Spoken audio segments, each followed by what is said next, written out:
Hello and welcome to Left Coast Live. It is Monday, June 16th, 2025. I am your host, Dieter McBusiness, joined as always by Stat Pat, stateless patriot of the Central Valley. We are California lefties coming to you live about national politics, state politics. They all seem to be the same thing these days.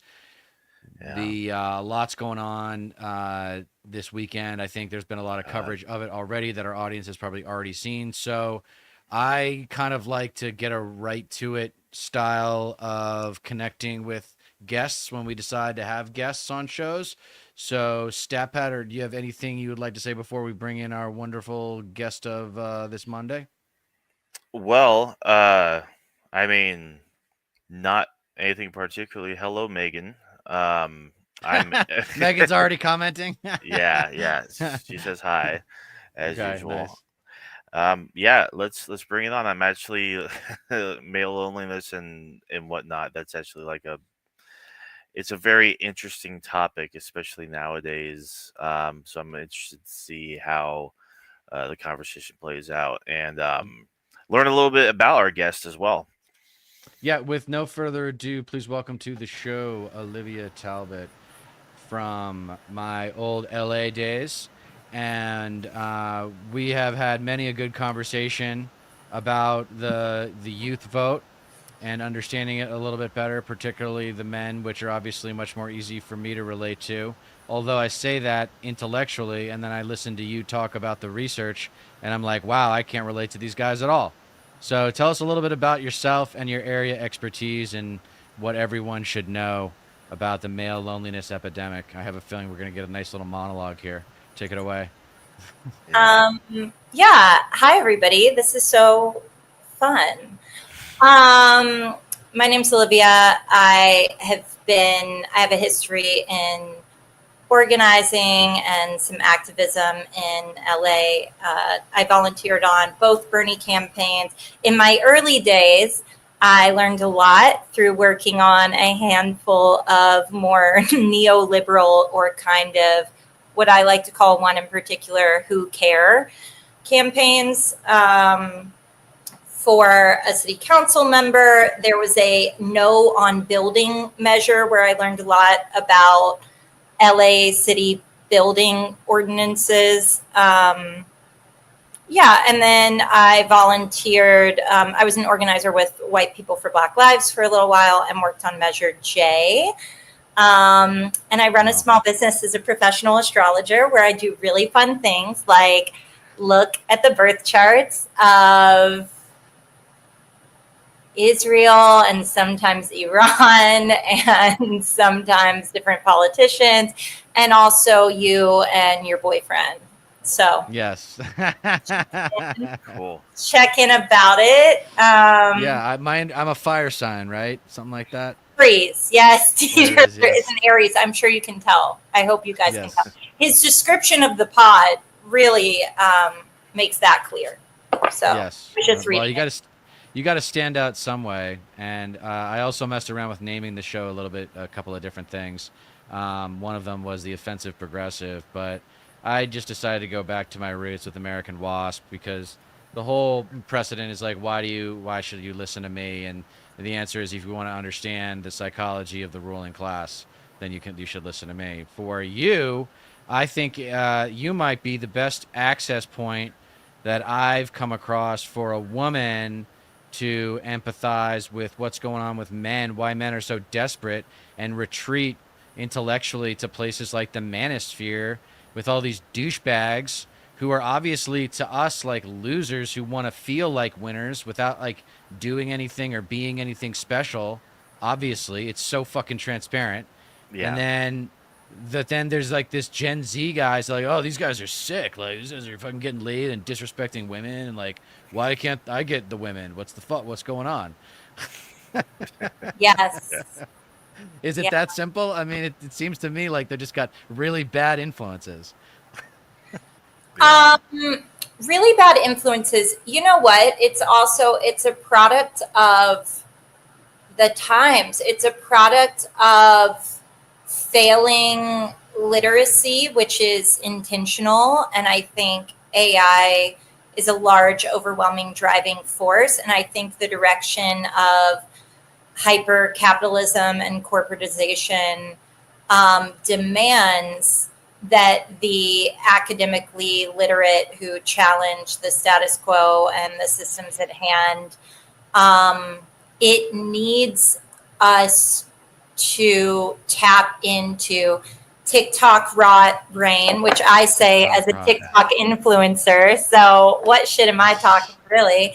But yeah, the kids can't even read a passage from a book, right? They're using Chat GPT to finish everything. So the notion that they could follow through with anything that requires mental rigor, stamina, getting out of your comfort zone to do just about anything, especially expose yourself to rejection, is very far out of their wheelhouse. Yeah. Yeah. It almost reeks, and you tell me what you think, Stapat, but this reeks of American exceptionalism, like a derivative of American exceptionalism. Like, especially for men, like having to feel like winners all the time, and really just, and if they don't get good influences early on in life, they don't know how to earn that feeling. You know what I mean? Whether it be on the athletic field or in this classroom or in the at work or even in, you know, social life, like, you know, hosting this killer party. Like, I mean, there's just, they don't have a lot going on. They refuse to change. There needs to be an attitude where you must dare to fail. You must encounter the possibility that you might. You know, rejection and failure are essential for personal growth. If you're just being handed everything or taking shortcuts and cutting corners, you're not actually achieving anything. You're just getting the accolades for not actually making actual efforts. You're basically cheating your way through life. It's insane now how many people you know that just remark offhand like I asked Chat GPT this or I asked Grok this. It's just like you like you might as well consult a magic fucking 8 ball. You know, like it's like you're not, if you're not putting any effort into personal growth and you're letting everything do it for you, you're not setting yourself up for success later down in life, because like you're so you're right, Dee. There is like an American exceptional thing. It's like an offshoot of that, because you want to feel like you're the best, you want to feel like you're number one, but you're not actually doing anything and putting the time in and the effort to actually achieve that. It's completely fraudulent. And I wonder if we're talking about the concept that was as a suburban kid introduced to through school, going to school with a bunch of kids from the inner city, toughness. And what we're talking about, like the way I was taught to learn, the learning process wasn't complicated, it was just hard. It was try, fail, learn, try again, and just keep going until you get it right. Yeah. No, it's crazy how like this younger generation just doesn't want to try new things. Like I mean, it's anecdotal, but I can like point to my roommates as a really good example. They're like they're in their young 20s, you know, so there's like right in the middle of Gen Z, and it doesn't seem like they have a hunger, a desire to go above and beyond, learn new things, put themselves in situations where like there's a chance they may fail. But it's like if you're not even putting yourself in a position to even try to accomplish something new or bolster yourself up in your like in your life, be it financially or personally, or just learning something new that you can utilize for yourself. It's it's kind of depressing. You know, it's just like people are so like, especially the younger generation, just seems so quick to just give up, and it's Weak. yeah, Weak. it's like, Yes.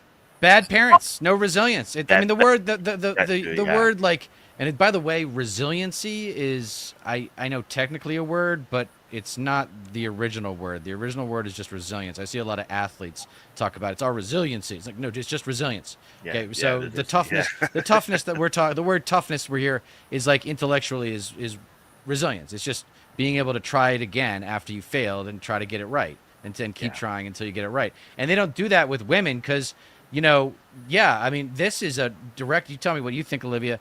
This is the other side of the sword of objectifying women in pop culture and treating women like a scorecard, right? Like Yeah. that's and if they don't have any, if they don't put up any home runs on the board, if by the time they're 27, then their confidence issues are going to just get worse and worse and worse throughout their late 20s, early 30s. Yeah, well, earlier you were talking about the experience in school of failing, getting up, trying again. I think a lot of them, because that's a beautiful thing, because that builds healthy self esteem and it's empowering. It is Big Right. time. inherently empowering. And I think a lot of them, they don't even know, they haven't even had a taste of that. And it makes me wonder a lot about what situations their parents have or have Yes. not exposed them to, because the experience of doing something hard and doing it anyway over Yes. and over feels really good. Like things like gray matter, for instance, or learning another language, both of those things are extremely difficult. They Yes. grow the gray matter in your brain. That feels good. They Yep. don't know about things like that. And No. I think a lot of this is actually related to, I think there's a bigger porn addiction than we even realize Oh for men, yeah. and we know it's bad, but I would guess it's probably worse than what we even know. And that messes with their dopamine, where then it's not only is it not interesting, but it is conditioned them to not only objectify women, but objectify them at like the most extreme levels, because modern porn isn't even like as half as empowering or interesting for the women actors as it was in like the 80s. Like these older men, like I have a bunch of friends like like hooking up with older dudes, and they'll be like, yeah, it sounds gross, but he's better than these young dudes. They don't work. They are addicted to porn. It's broken. Yeah. They are not worth my time. And not just that, they're broke and depressed about it. So it's Right. like, what am I It's a going to do? What am self-fulfilling I doing prophecy. here? This Yeah. is, It's what am it's a I vicious doing cycle. It's something Hmm. that we've heard for years and years and years. It I mean, and it is true. I mean, to an extent, it is true. Like especially if you have an unhealthy relationship with consuming porn in general. But the thing is, of which is true, it sets unrealistic expectations for men who want to Hmm. get into relationships with women. It really is just looking at them at objects instead of people with thoughts and feelings and lives and personal experiences and opinions and a whole background like all of us do. And to the extent where it's like affecting. I think I do agree with you. It's affecting a lot of men, especially a lot of young men, in the way that they perceive how women should be, and it comes back to that entitlement thing too, because you're looking at completely unrealistic scenarios a lot of the time, because a lot of it could be rather extreme. It's just like that's not how relationships work. That's not how love works and whatnot. And so if you're exposed to this extreme content, like I said, you're going to have unrealistic expectations, and it's going to warp the minds of young men. It's going to confuse them, and just the disrespect is bound to just blossom out of that, like unhealthy consumption.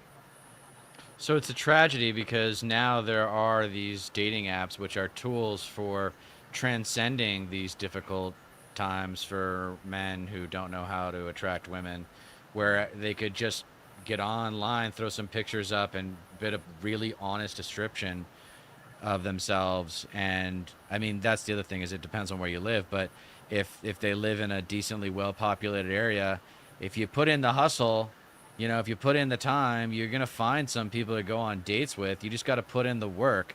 They resent the fact that they have to put in the work, and it's like, dude, that's like the Yeah, chivalry part, man. Like, get over it. And right. there's a lot of benefits to being the guy in the relationship, particularly, by the way, if it goes the distance and you start having kids, because guess what, she's got to do the work. in that one.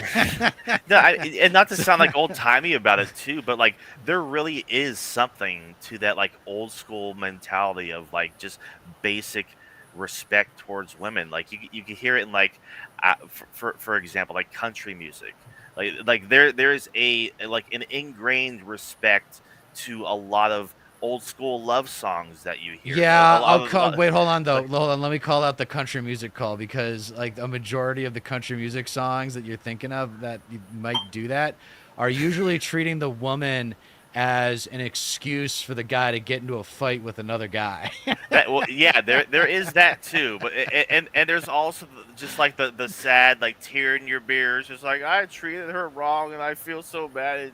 There's some Yeah, she left me. there's Yeah. some bangers out there for sure, but I mean the ultimately like the old school mentality of you got to treat her right. It does hold a lot of merit, and I think that just like especially nowadays, it's just vanished with the advent of the internet and But let's not mass let off media the parent. Let's not consumption. let the parents off the hook for being lazy and sticking Yeah, the kids in front of screens. I mean, how that's many times in the last part ten of it too. years when you go out to eat in the last 10 years, and I think the frequency's gone down, but there was a period of time there when I finished grad school, whatever, when I was out dating and like going out with friends, I would see kids with the headphones and then watching the iPad while the parents were having dinner, and I'm like, that's screwing the kid up.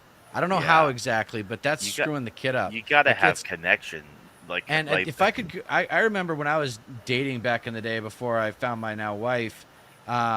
I was thinking like it got so much easier, like you were talking about Olivia at the end, when you just kind of like accept who you are and what you hate. Like a lot of life is figuring out what you hate and what you can tolerate. yeah, And towards the end, I was very confident in what I wanted and how to figure it out, whether or not this person in front of me would, and I were compatible.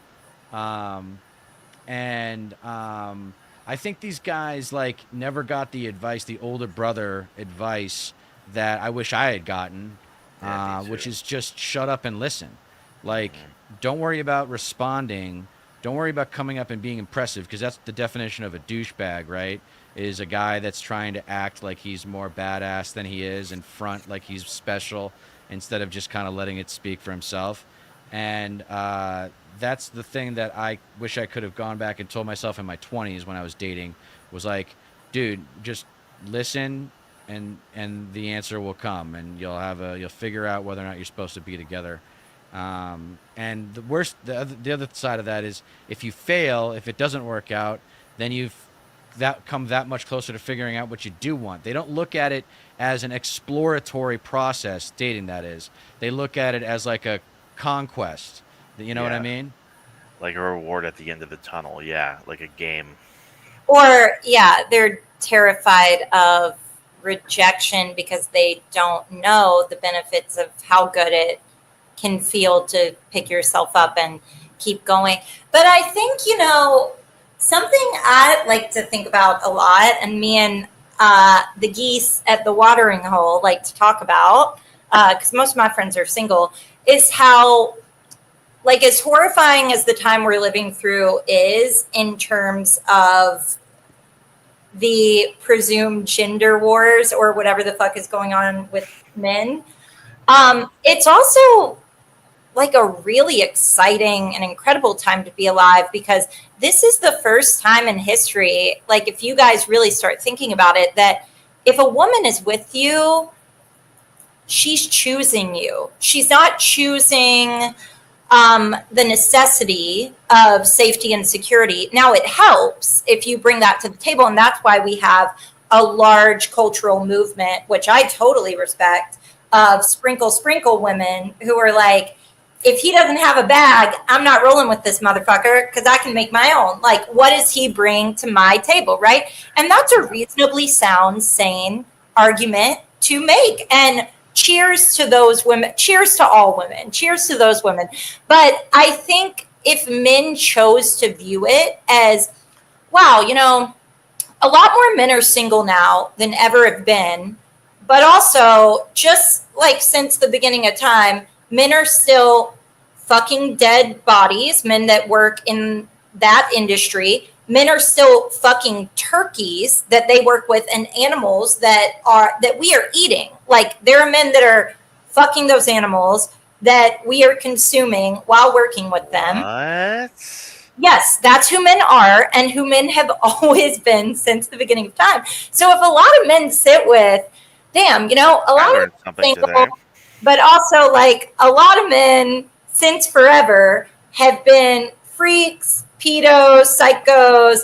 And you know what? If I am with a woman, she chose me. And like if I can find one and if I can do this hard work and accomplish this thing, and get with the source of where it begins, because with all women, like, I'm certainly no gross turf out here. With all women, in some which way, either physically or energetically, life begins with us. Like, we bring life into y'all's energy Yeah. and spirit. So being close to us Yes. is the ticket, Yeah. So Yeah, I mean that's so I came from a Completely pretty agree.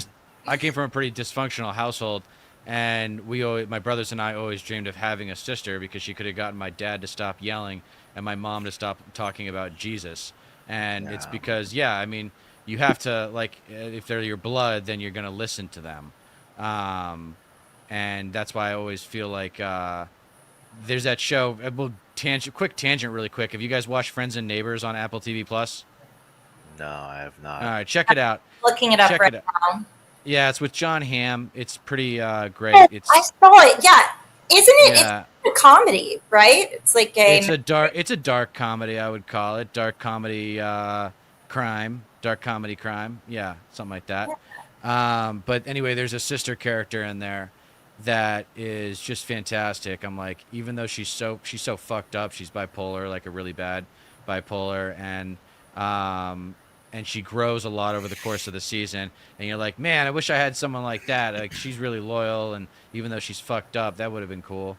But through the dating years, I made a lot of good friends, good women that are now friends.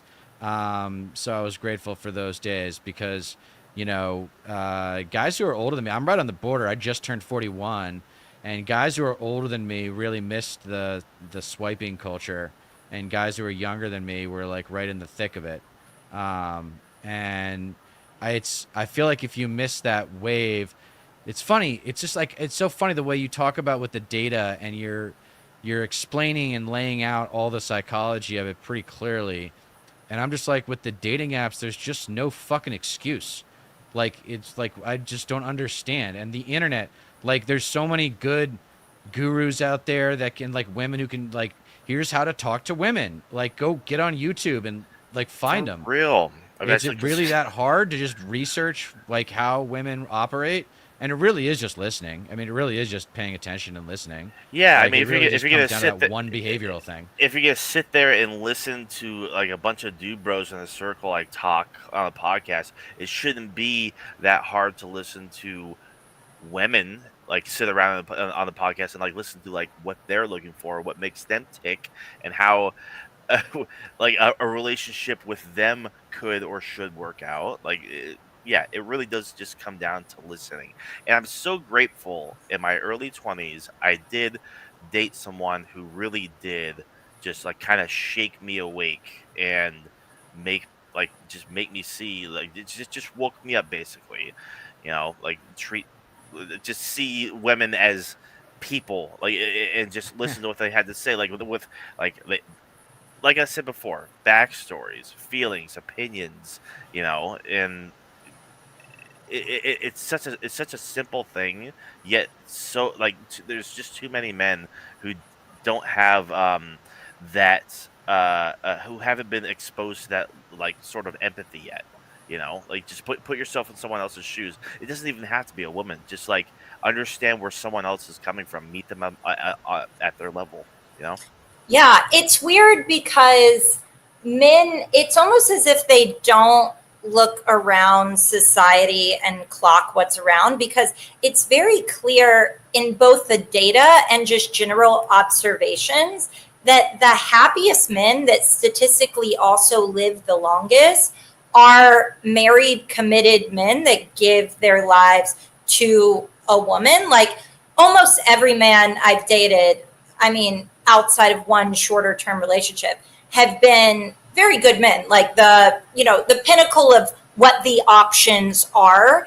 And as they devoted, I'm not the queen of fucking Egypt, but I know my worth. So like as they devoted their lives to me, all of them consecutively started to be more successful, make more money, dress better, get fitter, lose weight. It's like this is how this works. And that's worked since the beginning of time. And like your association with a woman gives you additional social power and social trust. There is nothing else that gives you that power in the way that your association with women does. And that will only become more powerful in the future. And women will only distance themselves further from men as the collective unless there's a big 180 soon. And if I had to make a prediction, just as somebody who pays attention to the zeitgeist and socially what's going on, as well as being like a general intuitive, it would be, I do want to believe that over the course of the next year to 3 years, there is going to be an uprising of more neo-lib type of dudes who want success, being like, hey, men, come over here. If you treat women like this and play this game, you can be associated with them, and that will be good for you in XYZ ways. Now, are those the right reasons? Hopefully, yeah. And will a lot of women still reject those men? Sure. But some of them, maybe half of them, will probably end up with a woman. And that is something. Yeah, Sure. it's just becoming a unit, you know? But this was the insight. So this is where I think women are socially superior to men, is that they acknowledge their powerlessness with respect to influencing men. Whereas you're saying like that 180 happens by way of a male influence getting in their face and saying, try it this way. It's not going to be a woman telling them to Right. do it that way. It's going to be a man telling them to do it that way. And Bingo. I'll never forget when I was driving for Uber back in the day, like 10 years ago. I got in the car this family got in the car, and the stepmom was in the shotgun seat. The dad was right behind her, and then the two kids who were biologically connected to dad, and obviously the stepmom. She was a different race, so I could tell that it was not, she was a stepmom. She was not the real mom. And the stepmom started talking to the boy. There's a boy and a girl, and of course the boy's the troublemaker, right? And he's like, so Bobby, you were doing this and it was driving me a little crazy. And I'm like, and I'm sitting there driving, and dad's behind her as she's going through these lessons of like, you did this and you upset the kid, and then you did this and you upset the parent, and you got to do this better. And like almost like a review of the day on how like the kid needs to work on how he behaves. And the dad's just sitting behind them. They're like, yeah, 100%. She's so right. Hope you're listening. And then I just want to turn around and be like, he's never going to listen to her because she's not his mother. You Right. need to be the one to tell him this shit, Dad. Step up. Yeah. Yeah. Because Yeah, exactly. let's bring Freud in here, right? What does it all circle back to? They're looking for Big Daddy. They're all looking for Dad. All of them looking for Dad. So we need the dad figures, right? The men. I actually do think about this a lot. Like the handful of good men I've dated that still couldn't hang on, but nonetheless, I've all separately like begged to create bigger male communities, because good men like y'all, if you were to go out there and try to do that, I mean, I can't tell you the benefits to not only society, but also it would be a wonderful opportunity to just like be a mentor and create community. But all of these men, what they are looking for is daddy, right? Yeah. Anyone in the like build of I will step forth and tell you that women are people and this is how to do that math. Honestly. They want that so bad. Honestly, Yes. it's like so bad out there, and I've just like just sitting and observing it for years and years at this point, it's like I've considered making a channel that's just basically in the along the lines of that But content, because like there are people, like I will interact with certain people online and whatnot, and people who are just so disrespectful and derogatory towards women because maybe the women are standing up for themselves or expressing themselves in a way that's improper, whatever or the they're fuck just that not means. interested, or they're just Or not interested, and he keeps yeah, pushing it. It's yeah, probably what it is. y- That's what it usually is. right. And I step in and be like, hey, no, like they can do what they want. This is just how they're expressing themselves, or this is how they feel about this and whatnot. And it's like you don't get to dictate that. And like all the fucking time, it's like, hope she sees this, bro. It's just like, oh, here comes the white knight. It's just like, bro, you've lost the fucking But these plot. kids, like, I'm interested in the psychological profile of these guys because I coach lacrosse, and these guys are really tight, good dudes. I mean, I think a lot of them do well with ladies. Mhm. So I think the guys that we're talking about, like, they just don't have anything in their life that makes them feel like a winner. You know, they don't have anything that makes them feel like a winner, and they feel like probably because of what you were saying earlier with the porn addiction, they feel like that's the biggest shortcut. It's like, oh, I'll just go bang some hot girl and that'll make me feel like a winner. Like No. it's almost like a drug or something. It's like a social Yeah. drug or something. Yeah, well, Esther Perel talked about it this week on Diary of a CEO, and she calls it. Esther Perel is an incredible psychotherapist. She's very famous. She's a writer, but she called it sex with the self. And she said, it's not that men aren't having sex anymore, men are having porn, sex with the self. And the way she walked through and described it was really spooky and horrifying because it's not that masturbation or porn is the devil. It's more so that if all of the sex you're getting is you do it and then you're alone, and then like what is that internal experience and what does that create? Darkness. Yeah. And then Right. also, like, I know y'all aren't on the girls and the gays side of TikTok or the social chat, but one of the big movements, one of the big chats being had is about DL men, right? Like men that are closeted and not coming out. And I think a really interesting part of that conversation that's come up for women is this new movement of like simps only. We should only date men who consider themselves simps because those are the only men that are guaranteed to be straight anyway. And it's not about looking for a hyper straight man or being anti-bisexual man. It's more so there is a lot of data that shows that a lot of men in the closet do a lot of harm to women. Not just, obviously there's stuff like you can bring in diseases, maybe there's lying going on, but Right. then physical harm. Like they are more likely to be violent because they have their secrets that they resent because of patriarchy, and there's the whole umbrella. Um, but yeah, I think it's all really interesting to think about, and it's interesting to think about how simps are the quintessential straight man. Like if you're thinking about what healthy masculinity is, or like healthy straight men, it's somebody that it happily, proudly wants to drink Sydney Sweeney's bathwater, or someone who's like someone Yeah, who's but okay. So here's the problem, though. So here's the problem. So the way you're talking, let me tell you what's like. And you're not doing this because of what I just said earlier about how you recognize that the messenger almost matters more than the message with respect to this shit, with respect to getting through to the type of guys that we're talking about. But what that when they hear simp and they think that it's a guy that doesn't know how to fuck a woman properly. Mm. They don't. They think that like they think that being like, and there's a difference between being like submissive or subservient, right? And like it's not that like I don't want to lose sight of the word partnership with respect to a man and a woman, but there are certain things that like I defer to my wife on a regular basis because she's just socially superior to me at, and I don't, and it's almost like a gift because maybe it's tedious for her, it might be selfish of me, but I'm just like, okay, I don't need to worry about that because Ariel's got her eye out for it, and that's it's all good. Like we're good. I'll just, make sure she's got my, I pay attention to her on that particular issue. But yeah, I mean, I think a lot of those, the men that we're talking about, like,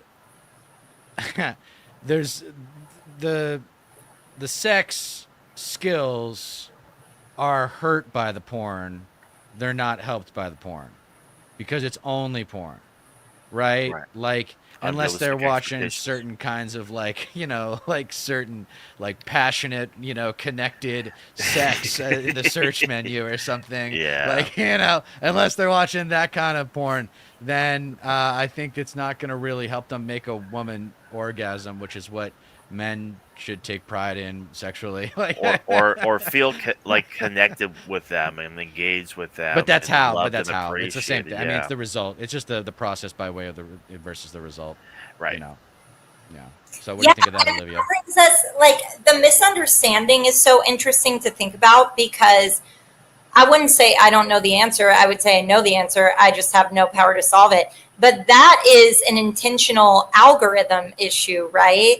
That is probably driving the forces quite aggressively with you have that movement of manosphere that I don't know. In the UK, they're targeting this politically in a lot of really interesting and progressive ways, looking at how these young men and their sons are being targeted online within months, sometimes even days or weeks of getting their first social media being targeted with like manosphere content Uh-huh. versus women, like our side of the internet. We're getting very different conversations where it makes complete sense that we would be like, oh yeah, a simp is a healthfully masculine man that we're looking for that's the best at these things we're looking for. And that a man on the manosphere side would be like, a simp is bad at everything and is sucking up to women. And it's He's a like, pussy. They would call a simp a pussy. you think women don't want to be sucked up to? Who do you Yeah. know? Yeah. For What real. society are you living in? Who are you observing, sir? They're Yeah. like, For Andrew Tate. real. I'm observing Andrew Tate, who's gonna go to jail, I think. Well, I can. I will say, if Yeah. you came up with the right, like, either you or someone like you, and then you found another kind of female personality, you could have like some sort of YouTube channel that could speak to this. I just don't know what the cut-in point would be. Like, it's too bad Jillian Michaels went conservative because she's got that fitness angle that could have worked for her. But I do feel like there are a handful of women that could have gotten ambitious and tried to been the voice on this. But let's be serious. Like, with the Gen Z podcast that I've been on, they still like Rogan. Like, they still think Rogan's legitimately worth listening to. And I'm like, so they gotta, until you get through to Rogan, or now Rogan's going Jesus freak, so that's gonna be fun. He's going right into my crosshairs. He's getting Yeah. closer and closer and closer into my fucking bullseye because he is Yeah. so ignorant. Even though he's been in Texas so far, he is so ignorant as to what the Southern Bible beating culture is and how big it is in our culture and society in our country. And now that he's flirting with the evangelicals, man, oh my god! But yeah, like he would be like this manosphere. He wasn't even like a centerpiece of it. He kind of became a part of it over time. But I think he's the number one guy you got to flip and be like, wait a second, like listen to so and so. Like that's what women could do or men could do as well. Is they could redirect towards knowledgeable women who can kind of almost teach, like the sister I was fantasizing about having when I was a kid. Could have taught me about women because my Southern evangelical mother, who was all about, not the cool kind of chivalry, like the excessive, the patriarchal chivalry, that wasn't going to happen. Right. So it's a complex conversation, though. Go ahead. Yeah, with Rogan, because I have not just a theory, but I feel like the numbers support it, that all of the Me Too'd men, the majority of them go super spiritual, super religious very quickly, or spiritual. And I think with Rogan, it's more an ego thing of Yeah. realizing just how big he screwed the pooch, just how big he fucked up, like being Yeah. like, yeah, Trump's our guy. That he's like, how am I going to turn this around? How am I going to distract? Right. Because he really only has a few weeks, even maybe a few months before the right fully, they have quietly turned on Trump, but they will, the majority of them will eventually fully, only because it's really hurting their businesses and Chances their of real jobs. and Oh yeah. chances of reelection. Yes, exactly.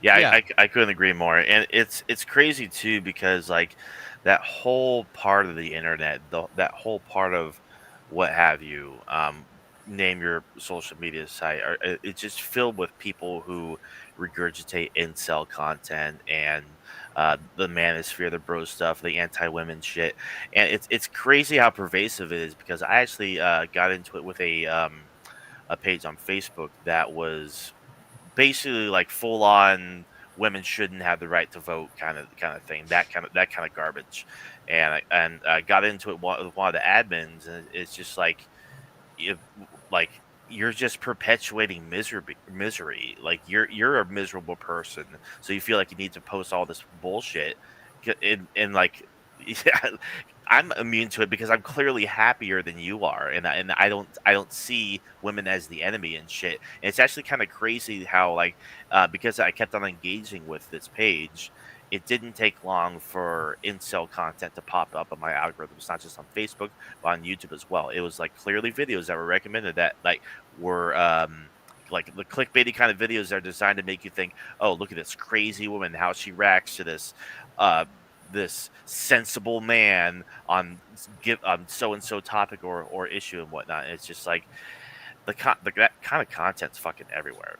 Mm-hmm. Well, the craziness is of like the type of dudes that live in the manosphere and the male loneliness epidemic is their ideal type of woman, that image, they never want her in real life. No. No, they don't. The No. number of conservative men that, because my dating profile is very clear, it is very anti-empire, anti, like, I'm not even a girl you could feel safe taking to your little company work party piping down about imperialism. So like, you know where I stand, it's on the table, that are still, and sure, I'm a cute girl and that's part of it, but a big part of it is they like this challenge of a thing. They do like a person, a woman who is a person, so that they can engage with some back and forth, some challenge. Like the pearls of the world, the women that are like the trad box of whatever it is, they don't want to mess with that. They don't want, No. like, they're, it's weird because in their little utopia they would be so fucking unhappy and disappointed with their options, and they'd be so pissed off all the time. They'd have a bunch of silent zombie women walking Yes. around, not they'd live in a world with no laughter, which is like what they live for, attempting to get and Bingo. presenting when they haven't earned. But You it's like want you could have none of that and you would be so fucking miserable. Yeah, you want someone that challenges you. You want someone that has a good sense of humor. So someone that you're not always going to agree with because that's someone that you can not only like just be like constantly stimulated by, but also learn a hell of a lot from. So long as like you can just keep an open mind and be obviously be respectful. Like my my boss, like he was saying how like him and his wife are just like totally like completely different people, but their dynamic just works because they have a kid, they end up getting married, and they're still constantly like learning a whole bunch about each other, and it's just like it just works for some people. You're not going to want someone who's just like endlessly agreeable and is just subservient to you at all times. Like I completely agree with you. If you're basically living with a zombie, you would be miserable. Yeah. Yeah. And then we have the modern, we also have the modern movement that I love, at least on, again, the girls and the gays side of the conversation of, we've had a lot of like women sex workers rise in their followings with bigger voices coming forth to be like, let's all collectively decenter. The decentering men movement is like growing, and I think that is genuinely good for everyone. Like, and I think a lot of men can't see that, but it really is good for everyone, because I think a lot of divorces have been created by women martyring themselves off to men that they're with, and that's a ticking time bomb. And Yes. as long as she has a way out, she'll always find a way out if that's the dynamic that is created. Yeah. If she's a conservative, she's not going to find her way out, though. She's going to stay in there as long as she has to be Yeah. comfortable. Trust me, I know Yeah. from experience. The men that you're talking about that will never see that are always going to be conservative. Right. Or if they They, can see it, they can't stand it. conservatism in today's world, with the way that the global economy has evolved, for better or worse. And by the way, people think positive change, progressive change, when they hear evolution. That's not necessarily true. It just means adaptation to variables beyond the organism's control. Right. So the way the world has evolved into an interdependent global economy, whether we like it or not, it just seems like to resist change for no other reason than it is change, like, is just downright selfish at this point. It just seems like what are you talking about? Things are not going well. Like, we have overpopulation issues, we have environmental issues. Like, your kids aren't going to see Miami because Miami's going to be underwater by the time they can, go down there and actually drink. Like, it's going to be, there's going to be the agricultural belts. If things get really bad with the environment, the agriculture belts are going to go all the way up into Canada, and we're not going to have the agriculture of the heartland of America that we've had for hundreds of years. But I think it comes down to, and we could get into, Olivia, your thoughts on electoralism. I am a loud and proud member. Just to update our audience, to give you guys a little snippet, fun little tangent, is I spent this weekend at the No Kings parade. I'm interested to hear what you did, Olivia, but I went to the No Kings parade near me, and we used it as a recruiting opportunity for the local Democratic Socialists of America for my chapter, and broke out the megaphone, and we got a bunch of people to sign up. So we're growing. My only regret is I wish I had broken out the megaphone earlier. Everyone was like, "No, no, it's too chill. It's not. We don't want to be like too, you know, in your face about it." I'm like, I don't know. This is a pretty amazing opportunity, but we got a good number of names. I feel like I want the DSA to be like the spearhead, and maybe it's not. Maybe it's another institution. Maybe it's Indivisible. Maybe it's Mobilized. Maybe it's something else. Cause is a good one. But I feel like I want what happened Saturday, the energy on Saturday, to carry and be sticky with people and go with them into their work week. And they're thinking about, hey, first Tuesday of every month, I got my local DSA meeting where, I mean, they don't even have to do much. Just go to a meeting and listen to, like, their fellow political savants talk about what's going on in the political world, so you can transcend the ignorance, the inherent ignorance that comes from digesting just single source media. Yeah, I think that's Yeah. great. Yeah, no, I think the anti-ICE protests and the no kings or no oligarchs stuff is extremely vital and important. It was Um, successful.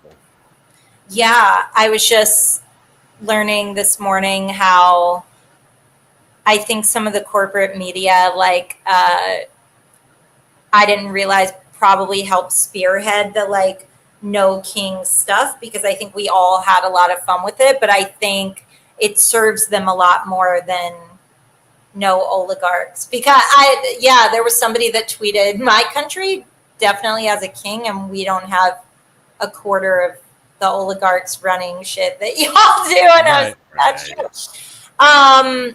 Yeah, I did protest this weekend downtown at City Hall. And similar, Dieter, I was partially working. I did start 2 weeks ago a new gig fundraising for Greenpeace, and the same group that fundraises for them also does the IRC, which is great. They do lots of refugee stuff, but they're Amal Clooney's group Mm-hmm. that her and George are working with and matching donations with, who are trying to get materials in at the Jordanian and Egyptian border to Gaza. Um, yeah, so that was a really good experience. Ooh, I've learned something new since fundraising for Greenpeace that's insane that I want to talk about. And maybe y'all already know about this, but if you don't, either way, it's good for everyone to hear about it, which is there has been a landmark Greenpeace case recently that they lost for $660 million over a protest against oil drilling done by Energy Transfer. And they are working on an appeal. But if they lose again, this case would set a precedent for a future and another case. And just the case itself could set a precedent that in the future, protesters could be responsible for any damage done in a Yeah. city due to protest. So it would really be a precedent for the end of protesting in Yeah. the Right. USA. Mm-hmm.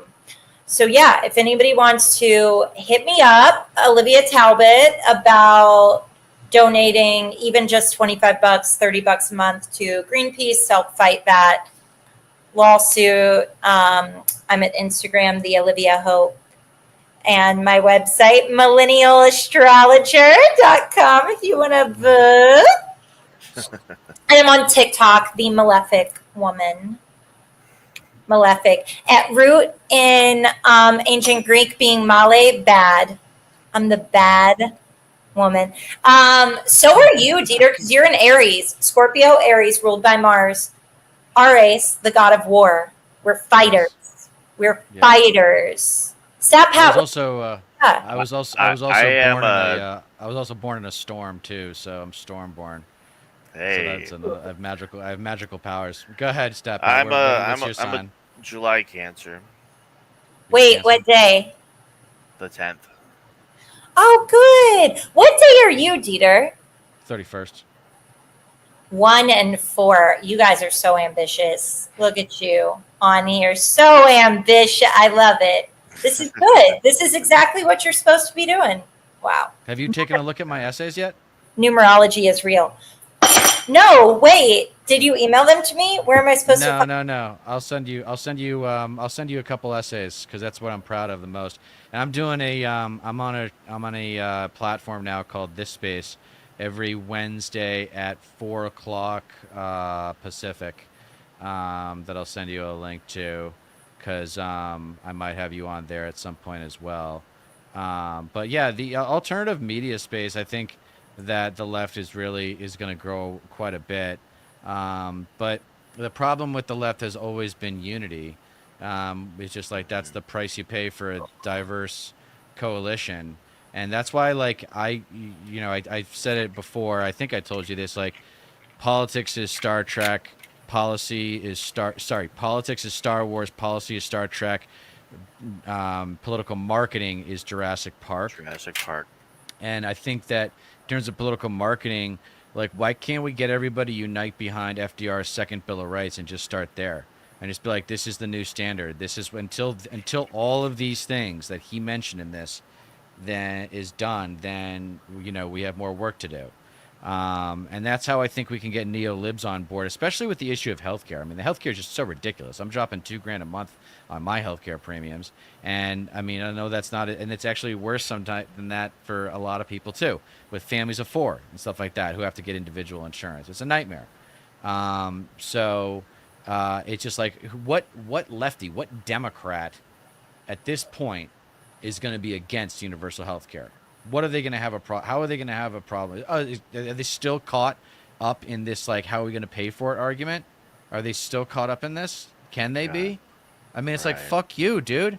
Every other Western society that's developed has a universal health care. Even the conservatives in Britain all agree that there's supposed to be some sort of universal health care system.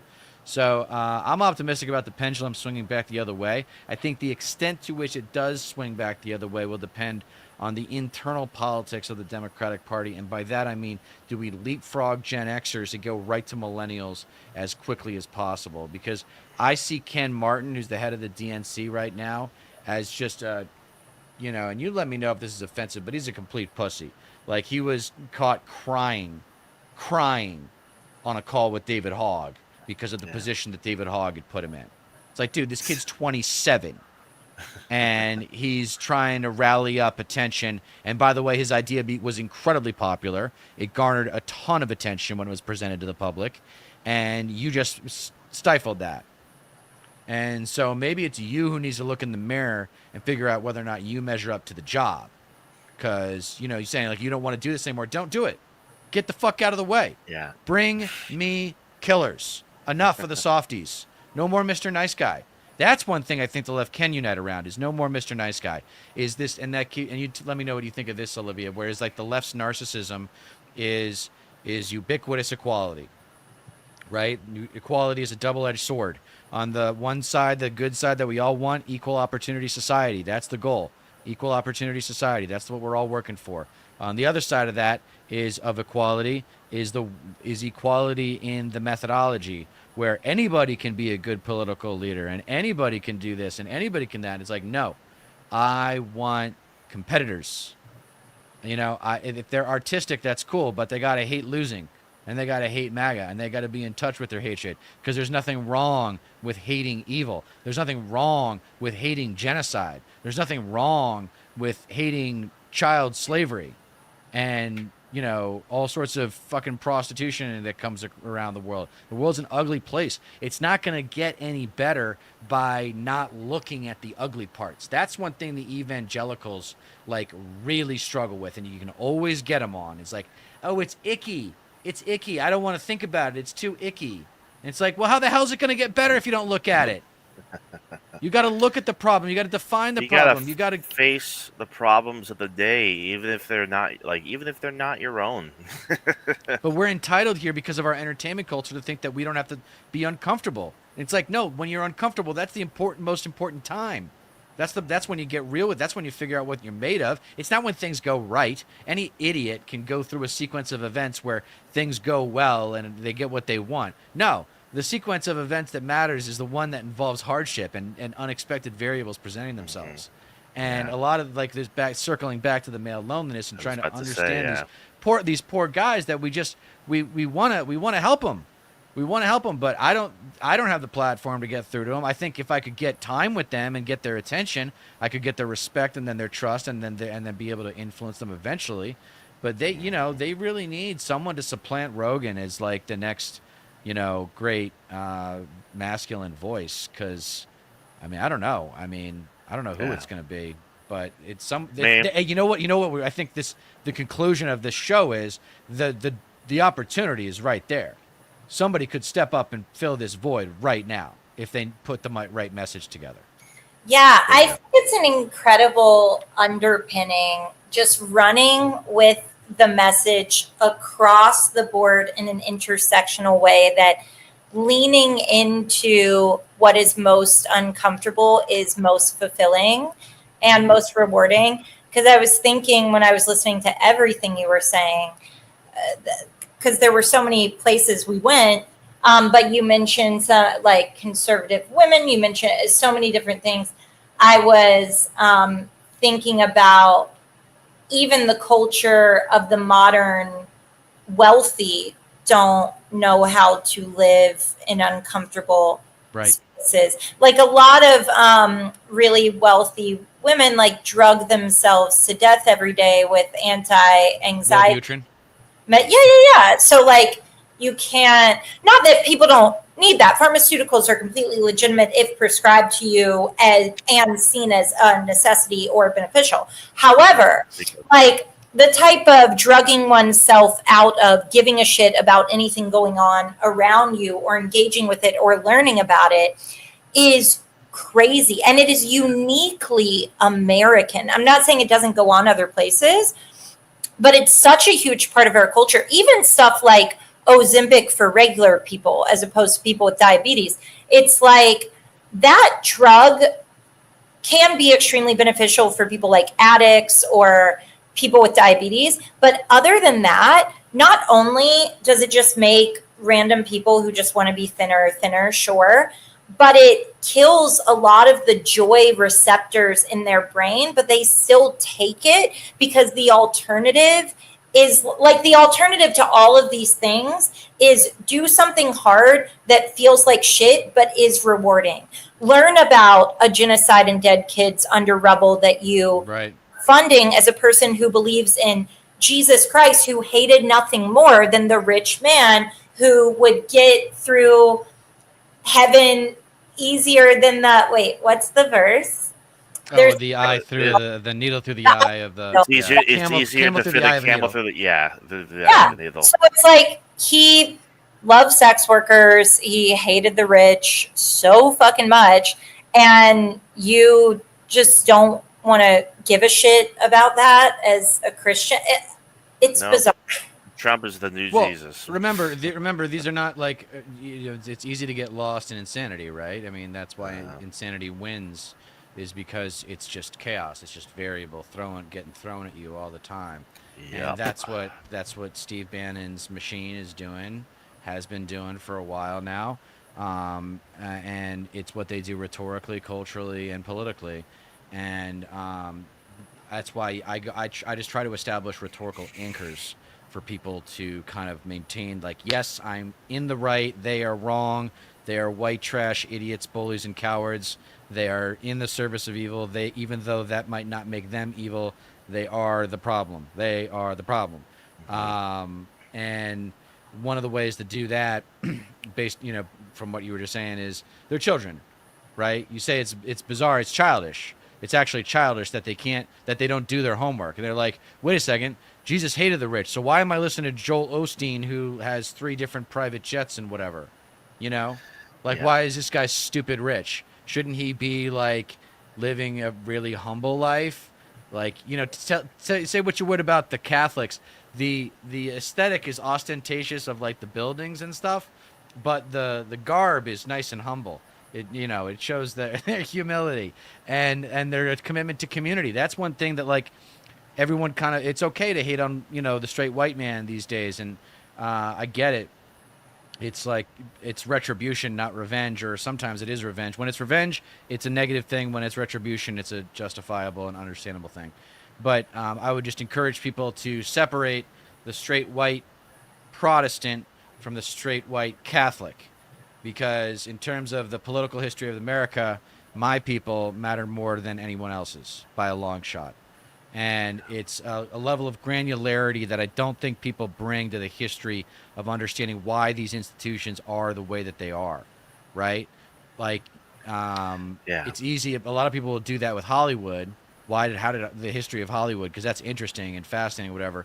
But in terms of American political history, institutional history, it really is dominated by the white Anglo-Saxon Protestant man, and that carries with it a lot of problems. And now here you get to your Olivia, your kind of core point. Why I was so thrilled to bring you on here is like what's a better weapon to destroy that culture?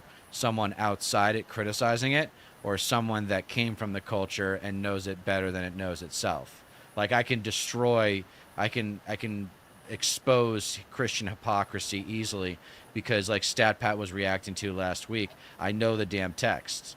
I know the damn Mhm. text, and Yeah. and I'm probably better than they do. But you shouldn't even need to. Like, the beautiful thing about what's going on with No Kings right now, I think, and we can start to wrap up here. I want your final thoughts, Olivia. But the thing that I think we've gotten to, whereas this is the I hate bullies part of me, which is I don't really want to argue with the bully because I think that's sometimes a waste of time, or it becomes a waste of time pretty quickly. I kind of just want to get up in the bully's face, tell him to shut the fuck up, sit the fuck down, and let the educated, enlightened, and empathetic people in the room go to work, and then dare him to hit me. And just get in his face and dare him to hit me until he either hits me and then he looks like an asshole and everybody pays attention and he's been exposed as the bad guy, or he doesn't hit me and then he walks away and looks like a little bitch. So that's kind of what I want to see happen rhetorically, is like I keep watching these channels and people trying to reason with the MAGA trash. It's like, just stop. Just tell them to shut up. Do you like what I was just saying? Do you Yeah. respect a child trying to argue with you about geopolitics when they're in 5th grade? Do you Hmm. respect them when they're throwing a temper tantrum? Of course not. So why No. respect MAGA? Like I guess the core that I'm getting down to, the core point that I'm trying to remind my audience of is the respect is the problem. Stop respecting them. Yeah. Stop it. They're Yeah. never gonna get it. Yeah. Well, I think there's a way to do a little bit of both. I Okay. think so. I'm from a really small town in Southwest Virginia in the Appalachians, and I'm very Appalachian proud. And I'm very, which doesn't mean I took offense to anything because I know what you meant by it. So everything's contextual. But I'm very like white trash proud, right? And I'm obsessed with class consciousness. And I do think there's an in between where when I recently made a piece of content feeling like I was speaking to my people about who these people are in Los Angeles that they are taking out of their hospitality jobs and kidnapping without warrants. And maybe I was talking to all of Instagram, but my intention was I was talking to probably a lot of people from my hometown. Um, my intention was to bring things up like these people pay more in taxes than a lot of you. Now, do some of them know that? Maybe. Do a lot of them not know that? Yes. Either way, if I wink at, I could expose you for paying less in taxes than these people who also pay out a lot of welfare to your state as the 5th largest economy Right. in the world. Then if they can put 2 and 2 together, they think to themselves, oh, wow, that is bad. These people are being ripped out of their jobs and they do pay more in taxes than me. And that makes them powerful or important or whatever. Now, to me, that's not what makes them important. It's the fact that most of them are indigenous to Los Angeles and LA really belongs to them. And even Right. if it didn't, it's weird as fuck that a piece of paper that immigration is even a thing. It's weird. It's Yeah. weird. All of it is fucking weird. Yeah, so I think there's a way to do both, but I do respect very much your hustle of hating a bully, meeting them where they're at head on. And I completely agree that the Democratic Party is not doing that, period. And it's very embarrassing. And my hope is in right now a little bit of local politics. I hope Zohran Mamadi, Yeah. that's Yeah. how his voice. I am big He's excited great. for him, and if he can win that election, which I think if the election is done fairly and not rigged, which is the question mark, he will, and we'll see. That could be the beginning of an in for a lot of people who don't want to be owned by the big AIPAC to get in there, you know? Yeah. Yeah, APEC is something I really want to go after. I really want the platform to do it. Stay online. Stat you take us home here, and then I'll do my sign off. And unless you got anything else, Olivia, you got anything else on your mind you want to share with our audience? You said you did your socials a minute ago, but anything else you want to plug? No, this was such a fun hang. Cool Yeah. dude. Great. Yeah. I'm glad that because we've been wanting to dive into like male loneliness and the incel culture and the manosphere shit for a while now, because it's something that like I do feel is such a fundamental issue when it comes to men understanding their role in society and having a healthy relationship with their own masculinity. And a lot of that shit is just like a fucking mess right now. So I think the more it's talked about generally, uh, the better it'll be. Like I'm just hoping more of a positive impact is made down the line. Yeah. Yeah. All right. Me and my All crystal right. had so much fun.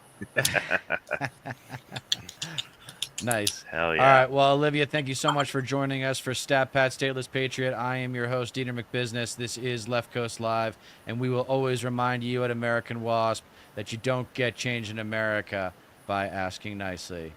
Stick Thank you all for around and watching. find out why by checking out my essays as always, and see you tomorrow. Wednesday again for Left Coast Live, as well as I'll be on this space at 4 o'clock Pacific. Thank you.